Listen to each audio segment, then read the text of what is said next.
Grip TV Nation, this is what you've all been waiting for. That's right, the full review of the CSW V2 base and the Porsche wheel right here on Grip TV.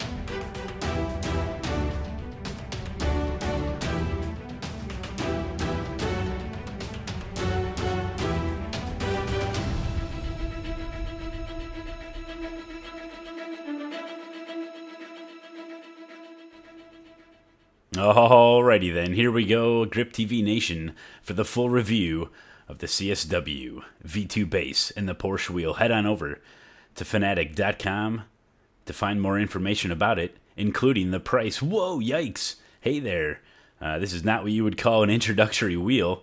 Top of the line as far as consumer grade, and you can find a little bit more information on their website about it as far as compatibility. It does work with PC, Xbox, and PlayStation. A lot of features on this new wheel. This is the V2, the newest one out by Fanatec, and you had to have an invitation in order to pre-order this sucker. Luckily, I was one of the lucky ones to receive an invitation code, so I did get $100 off just the base. But that is just the base. It's not the wheel. You can't race with just the base, so you do have to head over and try to find a wheel that'll fit this sucker. I went with the Porsche wheel, and you can see the price there. $1,000 total with shipping and everything for myself. That was with $100 off the base. It ain't cheap, folks, but you do get what you pay for. Here's some stats on the wheel itself. Replica size. It's got the LED lights for the rev right on the wheel there.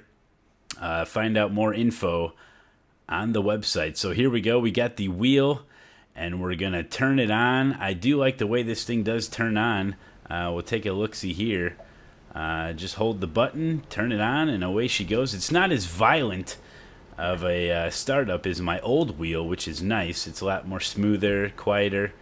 You can hear the fan going. The fan does make a little bit of noise, but it's understandable from the power that it's going through. And the shifter paddles, oh, here we go. If you're a streamer like me, shifter paddles, it's an issue. They're really clicky. I don't know why they do this, but take a listen.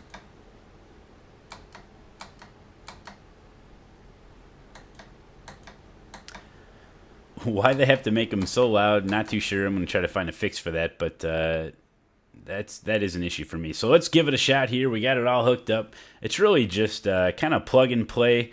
I did have to download the new firmware and the drivers for it. But it really was an easy process. They make it nice and simple for you. So after you hook it all up, just head on over to the website and you can get that taken care of, no problem. Now, as we all know, I do have a little wiggle in my driving style, but most of what you're actually seeing, about 85 to 90% of what you're actually seeing, is the wheel moving on itself. That is the force feedback. I run with kind of a high force feedback setting. For the Porsche, it's usually about a 13 to 16, depending on your car setup. But most of the wiggle that you're seeing is the wheel moving by itself, and I'm just along for the ride.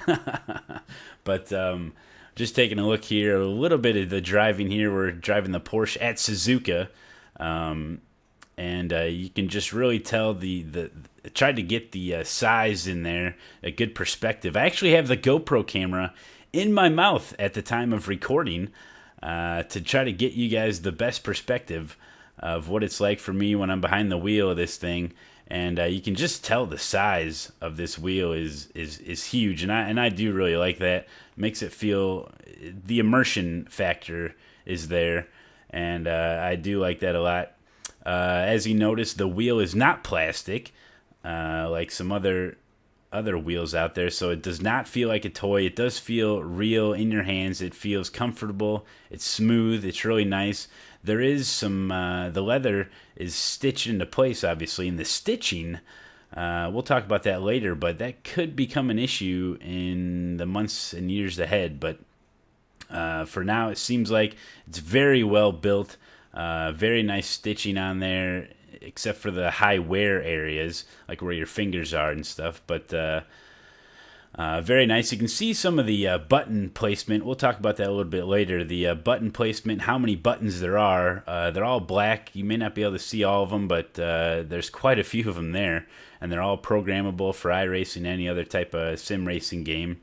But it's kind of hard to explain the depth of feel of the wheel. But I mean, if you hit a wall, if you're losing control, if you're on a bumper, if you hit a car, if you're on the grass, all of these things in the game do give a different response through the wheel. It translates extremely well, and it really gives you more awareness of what's going on the track, how close you are to the limit, and stuff like that. So I'm extremely impressed by the types of feel that it can give you. Very subtle at some times and very strong at other times, but it's just amazing.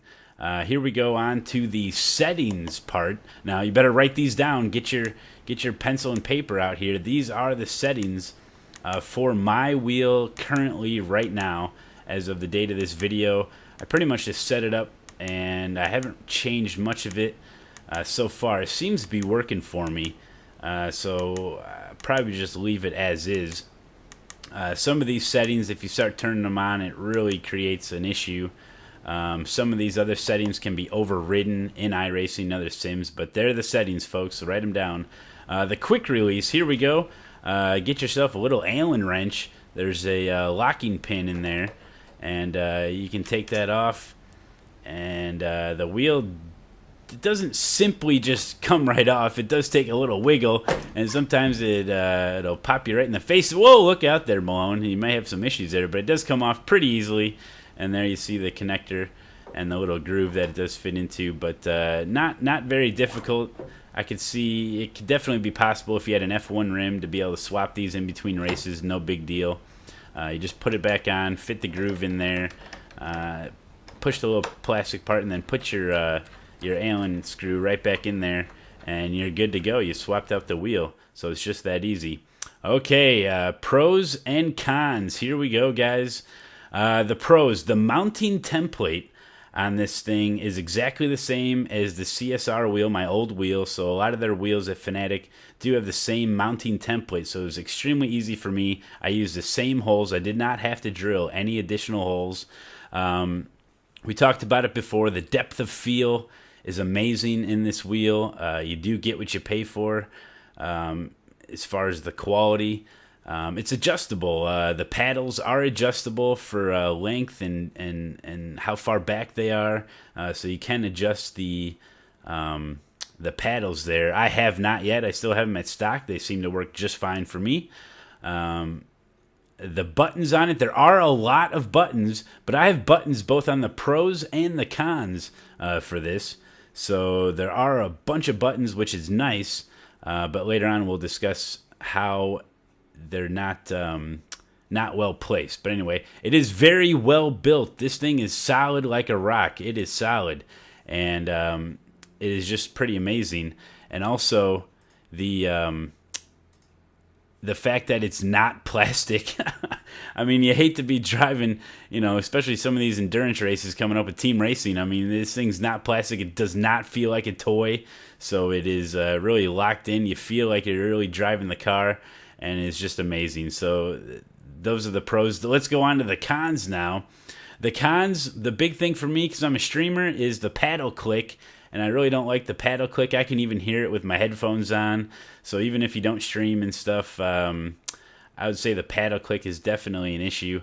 Button placement. I'm getting used to some of the button placement, but I think they could have put some of the buttons a little bit closer to your thumbs. I find myself reaching quite a bit in order to find some of the buttons, having to look down and pretty much take one of your hands completely off the wheel in order to reach one of the buttons.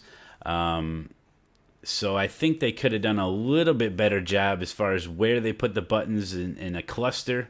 And the left joystick is unprogrammable by iRacing. I cannot get that thing to program at all. It's just like a free joystick. The left D-pad, or the left joystick, should have been a D-pad. I would have much rather have had that as a D-pad on the left side, kept the joystick on the right side, and I think that would have made your options a lot better when programming stuff, especially when you're going through your F3 and your F2 and your F1 box in iRacing to be able to control your different stuff there. But going on to the next one is the stitching. I got a picture here of the stitching. It's kind of hard to see, but the stitching is coming. It's fraying up a little bit there. Not too sure. I know it's like double, triple, quadruple stitched. I'm not worried about it as far as the leather just coming and peeling off or anything. But the thread that they use, it seems like it's coming apart a little bit there. It's coming apart at the seams, if you want to say that. But something just to keep my eye on it. Maybe I can cut it back with a scissors or something. This thing is a dust collector. Oh my gosh, I have the 2 bags that the wheel and the base came in. They're nice little like cloth bags. And I do put those over the wheel and the base when it's not in use. But holy cow, it just seems like this thing collects a lot of dust on the base itself. So I don't know. It's just one of those things. It bothers me. So there you go. The LED lights are unreliable. Sometimes you'll be playing and you'll hook up and everything will be working fine. The LED lights will pop up. Other times they don't work. Like in this actual video, they're not on. And I didn't realize that. But so the LED lights don't work sometimes. Other times they work in the replay. As you're watching a replay, they actually are going off as you're watching the car go around. But it's kind of unreliable. So you gotta turn the wheel off, turn it back on, and they'll pop back on. But not too sure if they may fix that in a upcoming update for the drivers or whatnot. But something to keep an eye on. It's not a huge deal for me because the LED lights, I'm not really looking at it. My main focus is on the screen, and that's all in my peripheral, so I don't really catch that a whole lot anyway. So that may just, I think the LED lights mainly are just kind of like a gimmick. They didn't really need to add those. It is kind of cool, but I don't think they're 100% needed.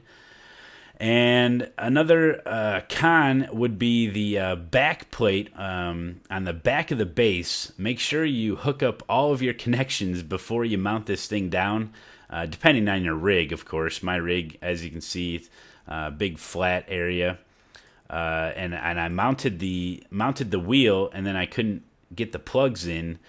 You have to use the USB adapter that they gave you because it's at a 90. It's an elbow-shaped USB cord, but the back of the base with the connections that could have been done differently. I understand why they did it because of the different rigs that they have out there today, but just one of the things that didn't go 100% as planned for myself.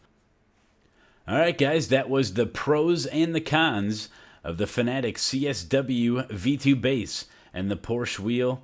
In conclusion, I would have to say that this is a great combo purchase for any dedicated pro sim racer out there. If you're just getting started with sim racing, I would not recommend it.